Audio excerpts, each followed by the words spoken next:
Well, back and neck pain are usually associated with the elderly, but over the past few years, technology has spurned a whole new generation of chronic sufferers.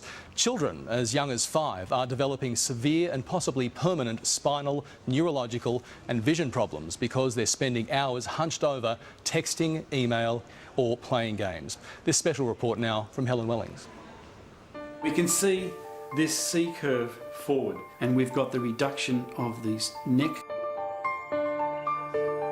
Where it used to be sports injuries in kids, it's now pain due to iPads and iPods. There's certainly more children walking through the door complaining of sore eyes and eye strain related conditions. Smartphones, tablets, PCs fascinate kids so much they're stooped over staring into screens for 8 to 9 hours a day on average, with disastrous consequences. A study found more than 8 out of 10 18 to 24-year-olds admit to back pain. But more alarming, a record number of very young school kids are suffering chronic back pain, RSI, headaches and vision impairment. The age that we're seeing people is from 5 years old, parents complaining about their children, complaining about certain pain syndromes. Kids fixated on these tiny screens have been called screenagers and zombabies, who are changing their posture in ways that we believe are leading to chronic disease. Chiropractor Dr. Joseph Arano, president of the Chiropractors Association, says kids are so immersed in their screens they ignore the pain and continue, leading to curvature of the spine, called eye posture. The chair's the right height, the elbows are at a pretty good angle there of roughly 90 degrees and in a relaxed position. He regularly has to correct 8-year-old Brendan's posture. Mum Tia has had to monitor Brendan's smartphone use, limiting it to 1 hour a day. It's the constant amount of time. So even if it is just 1 hour, the fact that they're not moving for 1 hour, I think is a concern in itself. Neck pain, headaches, shoulders aching and low back pain when they're in certain postures where they're looking up at their device on a bed or lying on their stomach, or sometimes lying sideways with their head propped in their hand. That leads to, over time, the fixation of muscles and then the effect on the joints which affect nerves. Definitely poor posture. The head is forward, the ear hole appears up to 5 centimetres in front of the shoulder. The ideal neck curve is forward and the ear hole is situated somewhere roughly above the shoulder. And this is what we're seeing in younger children today? Yes, this is of a young person.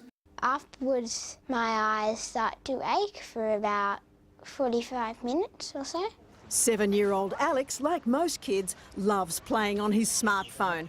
But his dad, Patrick, says it's taking a toll on his eyes and now he needs glasses. After extended use, he gets irritable, his eyes start to get tired and red, and one of his eyes turns a little. Mainly the sort of problems that I'm seeing in these kids are really associated with eye strain, and that can be all things such as headaches, red eyes, blurred vision, delay in focus from far to close and close to far, difficulty in converging or turning the eyes in together to point at objects. Optometrist Paul McCarthy is starting to see kids as young as 4 with eye fatigue caused by long periods every day on social media and computer games. That could damage young people's sight long term. Early studies are indicating that the shorter wavelength blue light emanating from handheld devices is potentially putting the macula, which is the centre of the retina, at risk of damage in the long run. The blue light tends to filter through to the eye and isn't absorbed by the eye's natural structures. Some kids get headaches in my class, and some of the kids feel sick. We should really be making those transitions from sitting to standing frequently throughout the day. If you've been sitting for 30 minutes, you've been sitting too long. The world's first standing classroom, Melbourne's Mont Albert Primary. We normally have like 15 to 30 minutes of standing per day. New height-adjustable desks will test the benefits for students' posture, health, fitness and learning. A study by Baker IDI Heart and Diabetes Institute, led by Professor David Dunstan. If we can intervene early, the hope is that that can transfer over into adulthood. So closely monitor how they use devices. Make sure that they hold the iPad at least a 90-degree bend in their elbow away from their face. Also, tone down the brightness. And the best advice for eye protection and posture?